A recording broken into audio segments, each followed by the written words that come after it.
This is the start of a new journey. PawPaw. So we'll see in about 3 to 5 years, hopefully bearing some fruit.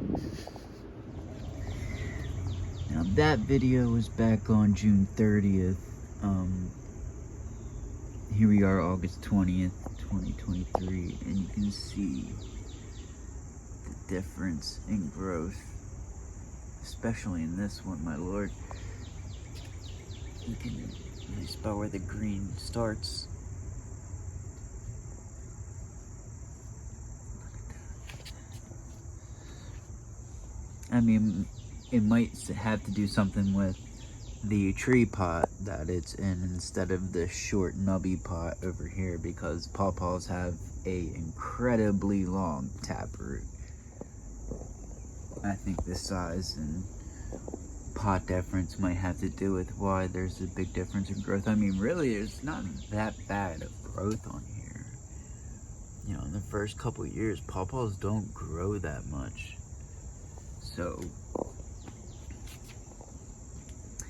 but here's the update.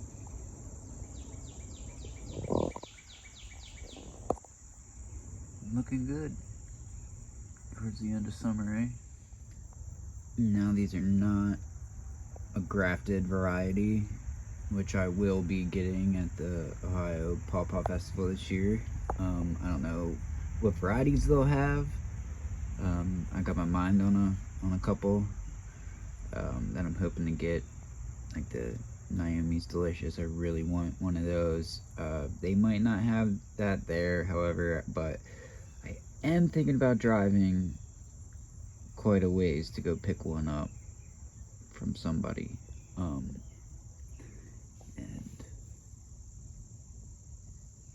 these are just seedlings, meaning that they are not 100% true to their parent.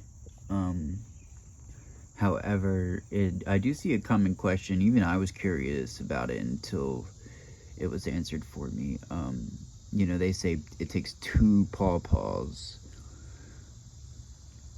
for most part, unless it's like sunflower that is known to sometimes fruit on its own. But for the most part, it takes 2 different varieties of pawpaws to pollinate each other. And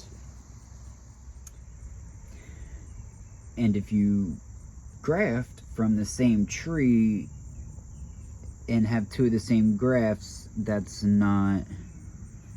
counts as one tree. That doesn't count as 2 different trees.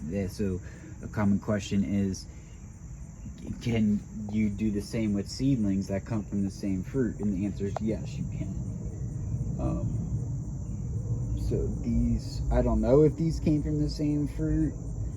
I got these off Etsy, so I don't know its true history and what the fruit was like, which is a gamble when it comes to seedlings and you don't know how the fruit was.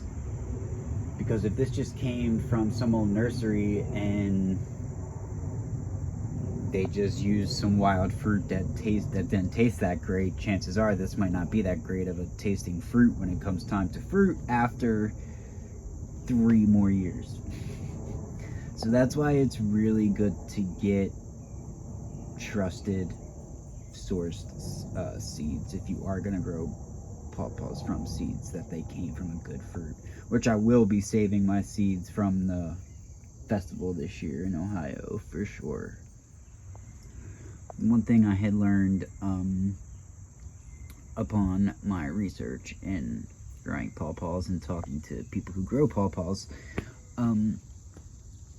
I guess it was told to me that when this tip is brown, or like a brown piece comes out up here, that's like means it's done growing for the season. I'm not sure if that's 100% true or not. I'm gonna do some fact checking on that, but I was told that by somebody who grows a lot of pawpaws, so I mean, I took his word for it, but I do want to look into that. It seems kind of interesting and that'd be a good sign to know, good thing to know if that is real. But But I would like to get that in a taller pot, tree pot. But it seems like on Amazon it's like 15 bucks to buy a whole thing of them, and I don't need a whole thing of them right now.